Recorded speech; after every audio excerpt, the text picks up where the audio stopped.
She was only 20, standing in the quiet hallway with a small bag in her hand, her heart beating so loudly she was sure the walls could hear it. The apartment that once felt safe now felt heavy, filled with unspoken fear. She knew who he was to the outside world, the head of a dangerous group, a man people obeyed without questions, but to her he had been different, calm and private, protective in his own rough way, someone who made her feel seen when she had nothing to offer. And still, when she found out she was pregnant, fear swallowed every good memory. She convinced herself that she would become a burden, a weakness, something he would want to erase from his life. So she chose the only thing that felt possible.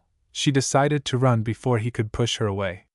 She didn't hear the door at first, didn't notice his steps until it was too late.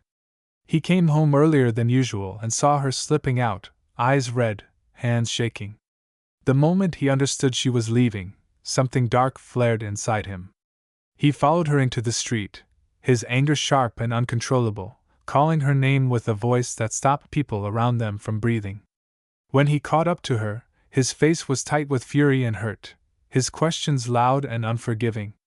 "Why were you leaving? Why didn't you say anything? Who told you to run?" She couldn't answer at first. Her legs felt weak, her voice trapped somewhere deep inside her chest. And then, through tears, she finally said the words she had been carrying alone. She was pregnant, and she was terrified he wouldn't want her anymore.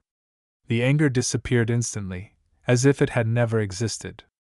He said nothing. No shouting, no threats, no questions. The street noise faded into the background as he slowly dropped to his knees in front of her, his hands trembling for the first time she had ever seen.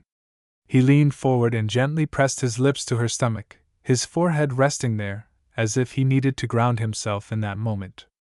When he looked up, his eyes were wet, his voice quiet and steady as he told her she was never something to run from, never something unwanted. In that instant, she understood that the man feared by so many was kneeling not out of power, but out of love, and that the child she carried had already changed everything. After that moment on the street, everything slowed down for her, as if the world finally allowed her to breathe. He stood up quietly, took her hand without asking, and led her back home. There were no guards, no phones ringing, no sharp commands that usually followed him everywhere.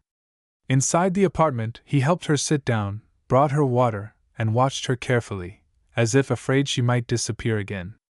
She expected questions, anger, rules, anything, but instead he asked only one thing, softly, whether she was okay. That question broke the last wall inside her. She admitted how scared she had been, how alone she felt with the news, how convinced she was that she would become a weakness in his life. He listened without interrupting, his jaw tight, not from rage this time, but from regret that she had ever felt that way beside him. That night, he told her parts of himself no one else had ever heard. He spoke about power that never truly feels safe, about enemies who never sleep, about a life where trust is rare and love is dangerous. He admitted that when he saw her running, his anger came from fear, not of losing control, but of losing her. For the first time, she saw the man behind the reputation, someone who had learned to survive by being hard, not by being heartless. He promised her protection, not as a boss or a leader, but as a partner and a father. He said the child wasn't a threat to him, it was a reason to be better. Those words settled deep inside her, replacing months of fear with something fragile but real, hope. In the weeks that followed, his world quietly shifted. Meetings ended earlier. His phone stayed silent longer at night. He insisted on doctor visits, on better food, on rest she had never allowed herself before. He kept his dangerous life at a distance from her, drawing clear lines that had never existed before. People noticed the change, but no one questioned it. When a man like him decides something matters, it becomes untouchable. She began to feel safe in a way she never had, not because the world around them became less dangerous, but because she no longer felt alone inside it. Slowly, she started believing that she hadn't ruined his life, she had changed it. One evening, as she lay on the couch and he sat beside her, his hand resting protectively on her stomach, she felt the baby move for the first time. She froze, eyes wide, and grabbed his wrist. He leaned closer, felt it too, and for a moment, the powerful man who ruled through fear and respect was completely silent, overwhelmed by something he couldn't control or command. He kissed her forehead and whispered that running was over now, for both of them. Whatever the future held, enemies, risks, consequences, they would face it together.